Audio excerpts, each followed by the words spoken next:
Tu comptes passer à l'électrique, mais tu te demandes encore quelle batterie choisir? On y répond dans cette vidéo.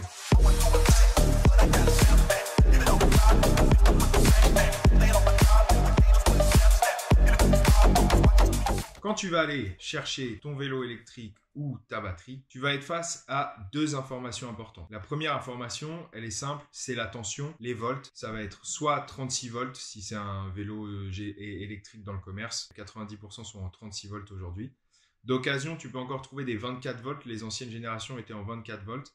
Et en kit électrique, ou alors si tu achètes un vélo électrique sur Internet à l'étranger, tu peux trouver des vélos en 48 volts, voire plus, en 60 volts, en 72 volts. Et ça, c'est la première information à noter. La deuxième information sur la batterie importante, c'est les ampères-heures, noté AH. Avec ces deux informations, tu vas pouvoir en obtenir une troisième. La plus importante, la capacité de la batterie, elle est notée en watts-heure, WH.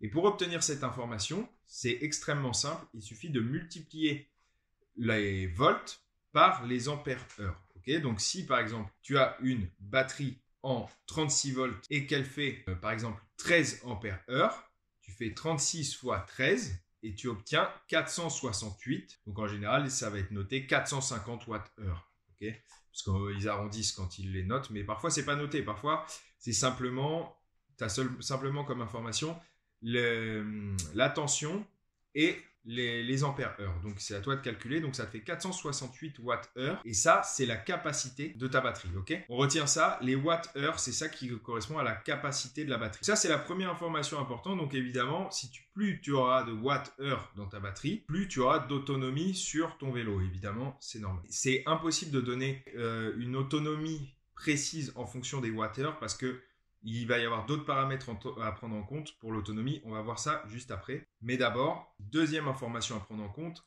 la marque, et pas du vélo ou de la batterie, la marque des cellules. Si tu achètes un vélo dans le commerce et que c'est un vélo bas de gamme, tu n'auras pas la marque des cellules qui te sera donnée. Okay, ça veut dire que c'est des cellules chinoises sans marque. En général, ces cellules ont une bien moins grande durée de vie. Même si tu as la même capacité de batterie, si les cellules ne sont pas les mêmes, dans le temps, ta batterie va durer moins longtemps. Okay, c'est-à-dire que tu vas perdre en autonomie par rapport à une batterie de grande marque avec des cellules de grande marque comme les cellules Samsung par exemple qui sont très réputées et qui sont des bonnes cellules, mais ce n'est pas les seules, hein. Il y a d'autres grandes marques qui font des cellules. Donc les cellules, c'est les piles qui sont à l'intérieur de la batterie. Dans ta batterie, tu as comme ça un ensemble de piles qui sont reliées les unes aux autres. C'est ces piles-là qui doivent être d'une grande marque si tu veux avoir une batterie de qualité. Donc si tu n'as pas cette information, tu peux partir du principe que ta batterie ne va pas durer très longtemps. C'est pour ça que je conseille à tout le monde de prendre des batteries avec des cellules de marque. Okay, pas forcément Samsung, hein, mais ça peut être d'une autre marque, mais en tout cas une grande marque réputée, pas les cellules chinoises, on ne sait pas trop d'où ça vient, comment c'est fait, etc. Surtout si vous appréciez le contenu de cette chaîne, pensez bien à liker la vidéo, c'est très important. Donc likez la vidéo et c'est parti. Et maintenant, on va parler de ce qui nous intéresse. Combien de kilomètres tu peux faire avec ta batterie?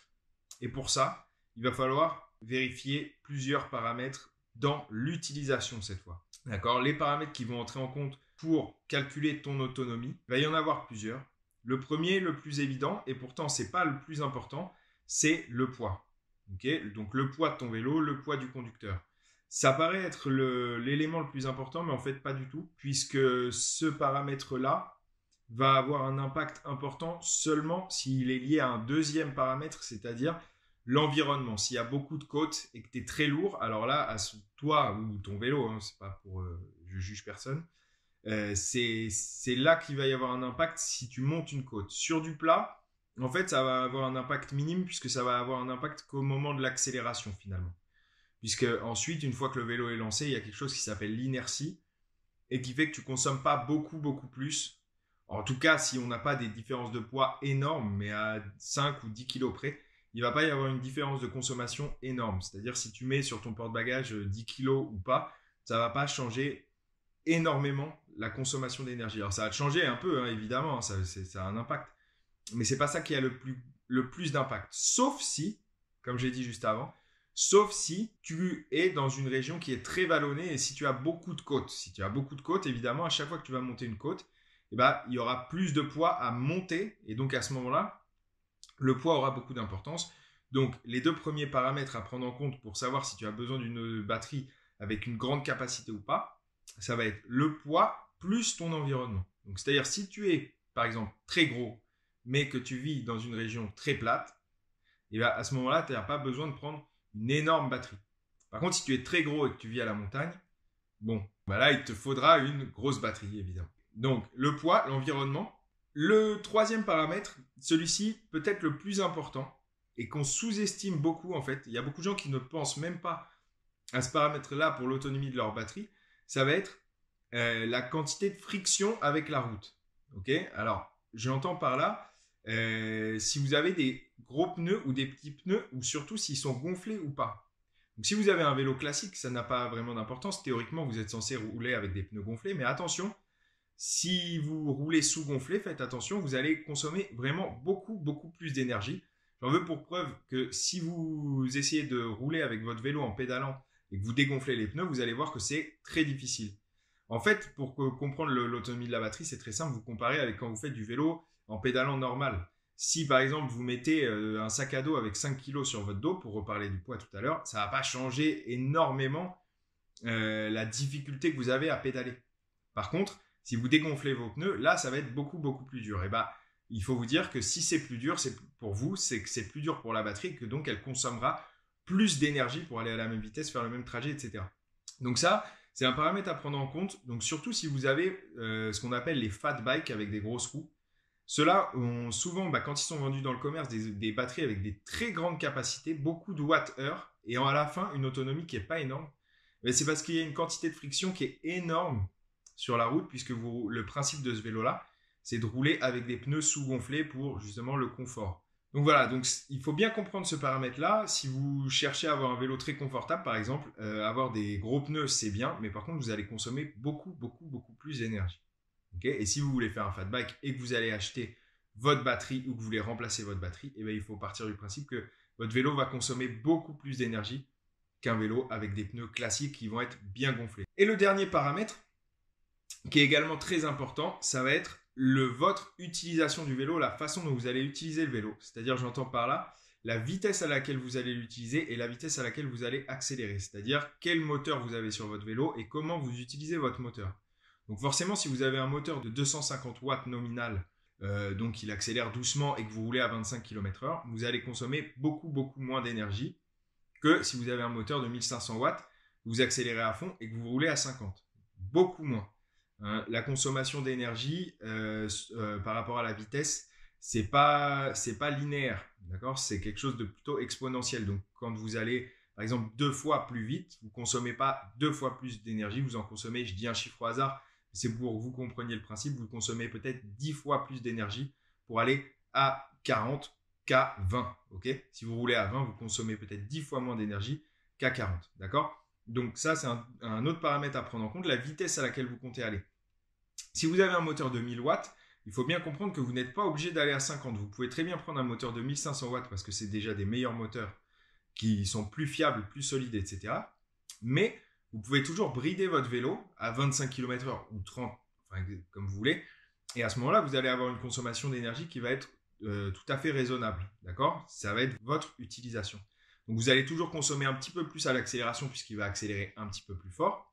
Mais vous allez être plus rapidement à votre vitesse de croisière. Et à ce moment-là, vous allez consommer très peu d'énergie puisque vous restez à 25 ou à 30 km/h. Donc, vous n'en consommerez pas plus. Une fois que vous savez comment vous allez utiliser le vélo, comment est-ce que ça va fonctionner, vous avez à peu près une idée de si vous avez besoin d'une grande batterie ou non. Et donc, pour conclure, je vais vous donner un ordre d'idée de quelle taille de batterie est nécessaire par rapport à quel type de vélo. Okay ? Donc, je vais vous donner 2 exemples. Avec une batterie de 450 Wh. 450 Wh, c'est 36 volts, 13 ampères heure. C'est très classique comme taille de batterie. Vous trouverez ça très souvent.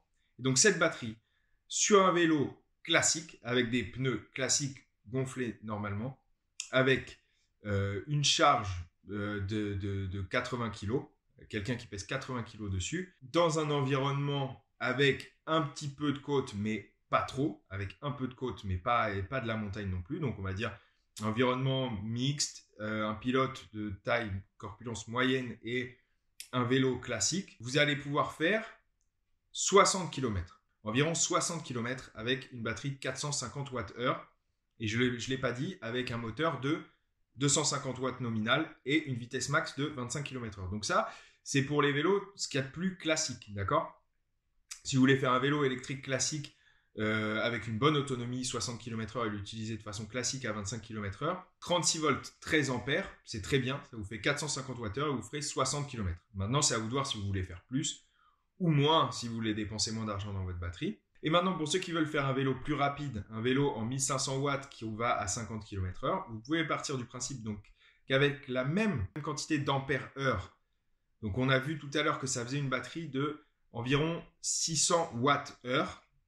Ok, donc si vous prenez une batterie en 48 volts, 13 ampères, donc vous aurez 600 watts-heure, et que vous roulez pareil en utilisant le vélo à fond, c'est-à-dire à 50 km/h avec un pilote de corpulence moyenne dans un environnement classique, moyen, un peu vallonné mais pas trop, vous pouvez tabler sur une quarantaine de kilomètres maximum. Donc vous voyez, vous allez avoir une plus grande capacité dans la batterie, beaucoup plus, puisque c'est 600 watts-heure face à 450 watts-heure. Mais à la fin, vous ne ferez que 40 km puisque vous allez avoir une utilisation bien plus intensive du vélo. Vous allez rouler plus vite, etc. Donc, à ce moment-là, vous allez consommer plus d'énergie. Voilà, 60 km pour un vélo classique à 25 km/h, etc. avec une batterie de 450 Wh et 40 km avec une batterie de 600 Wh et un vélo en 1500 watts utilisé un peu à fond. Pour plus de contenu, pensez bien à vous abonner, likez la vidéo et je vous dis à bientôt. Ciao!